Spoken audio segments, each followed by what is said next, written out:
isang na-upgrade na features at specs sa motor na ito ang alamin natin at ano nga ba ang magiging advantage at disadvantage nito kasama ng kabuang presyo at siguradong isa rin ito sa magugustuhan ninyong mga kaibigan dahil sa maraming bagong features na meron na sa motorsiklong ito. Pero bago yan syempre, kung bago ka pa lamang po dito sa aking channel, baka naman kapatid kung pwede ay pakihit ang subscribe at notification bell icon para lagi kang updated sa ating motorcycle news and reviews. Huwag din kalimutan na mag-follow sa ating Facebook page. Inilabas ang bagong modelo ng Yamaha X-Force 155 sa Japanese market kamakailan lang. Ang pagsibol ng makabagong henerasyon ng isang motorsiklo na kung saan ay ipinapakilala na may makabagong youthful design na kalakip ay makabagong features na para sa mga kabataan ngayon. Ang pagkakaroon ng mga agresibong disenyo at estilo ng kanyang front face na may daytime running light na makikita sa center position at dagdagan pa yan ng naka-vertical signal lamps na sa ibaba naman nakalagay, sinamahan ng napakaangas na headlight at smooth type windscreen protector nito na mas nagpaangas palalo sa external design at overall features. At ang pagiging convenient naman ito ay hindi rin nawawala sa pagkakaroon naman ng flat footboard o gulay board na tinatawag. Unlike kasi sa ibang unit ng Yamaha, tulad na lamang ng Yamaha Aerox, Yamaha NMAX na may central spine na lagayan ng gasolina, so ang kagandahan naman ng motorsiklong ito ay magkakaroon ka pa ng space na pwedeng paglagyan ng mga gamit o bagay na hindi nakasya sa kanyang compartment storage, at samahan pa yan ng comfortable seats platform na may makapal na foam na parang nakaka-relax namang tingnan. At ang rear portion naman nito makikita ang compact LED na tail light nito na may pagka-modern looks na, at sa pamamagitan nito ay lumalabas ang pagiging premium at pagiging elegante ng motorsiklong ito.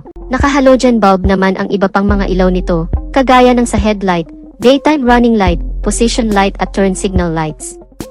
In terms naman sa mga features pa na meron sa motorsiklong ito, ang instrument cluster ng motorsiklong ito ay naka-LCD display. Ang kagandahan naman nito ay may kasama na itong Bluetooth connectivity, na kung saan ay pwede mong ikonekta ang cellphone mo dito, lalo na kapag ikaw ay nagda-drive at may inaasahan kang importanteng tawag or text message, ay mas mabilis mo makikita ang notification sa screen ng instrument cluster nito kapag may na-receive na call or text ang cellphone mo.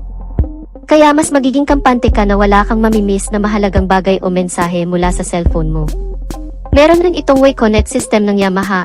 Ang sistemang ito na kung saan ay mamonitor mo ang maintenance recommendation mula sa motorsiklong ito at ibang aktibidad maging kanyang last parking location.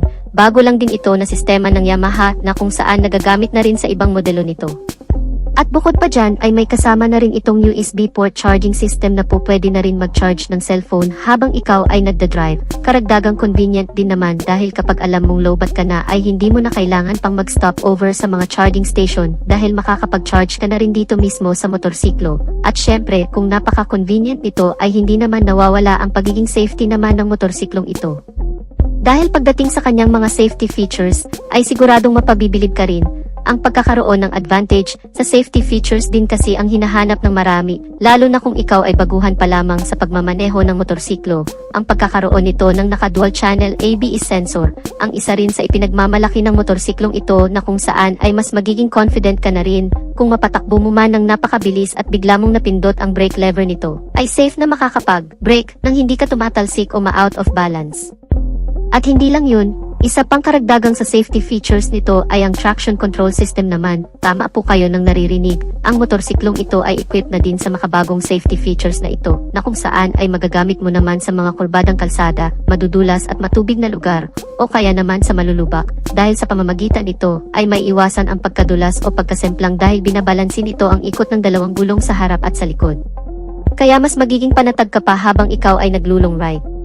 At speaking sa long ride mga kaibigan, ay talagang mapapakinabangan mo rin dahil ang motorsiklong ito pagdating sa kanyang makina ay powered by 155 cubic centimeter na displacement capacity with single cylinder, naka 4-stroke with single overhead cam, at naka 4 valves na rin ang buong makina nito na mas tumatagal naman sa napakahabang biyahe dahil ang cooling system nito ay naka liquid cool type na.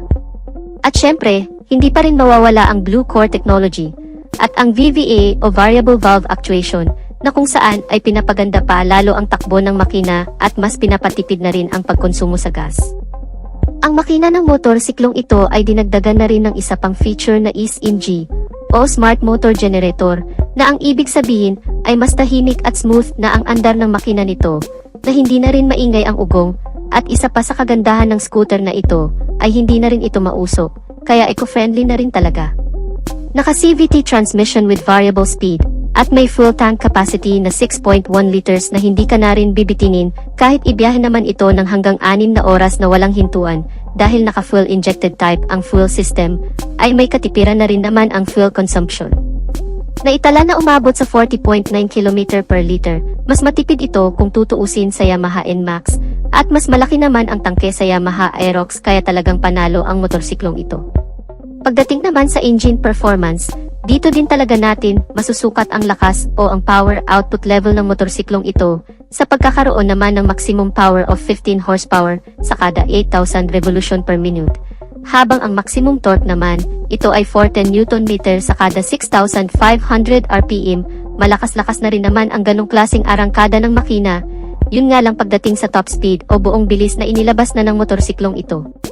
Batay na rin sa ilang pagsusuri at test drive na ginawa ng Yamaha, ito ay umaabot sa bilis na 120 km per hour o halos kapantay lang din ng bilis ng Yamaha Aerox. Para naman sa ilang specs na meron pa sa motorsiklong ito, pagdating sa kanyang chassis and suspensions, ang front suspensions nito ay naka-telescopic fork, habang ang rear suspension naman nito ay naka-swing arm with dual shock absorber. Hindi pa man natin nagagamit ang motorsiklong ito, pero sa tingin ko, base na rin sa experience sa paggamit ng ilang motorsiklo ng Yamaha, tulad na lamang ng Aerox at NMAX, ay mukhang maganda na rin naman ang shock response o laro ng suspensions nito. Kung madadaan mo man sa malulubak mahahumps, sa tingin ko ay hindi na rin naman ganun katagtag, at syempre dahil nga sa Yamaha brand ito, ay makasisiguro ka na rin naman sa pagiging matatag, dekalidad, maaasahan ang suspensions ng motorsiklong ito.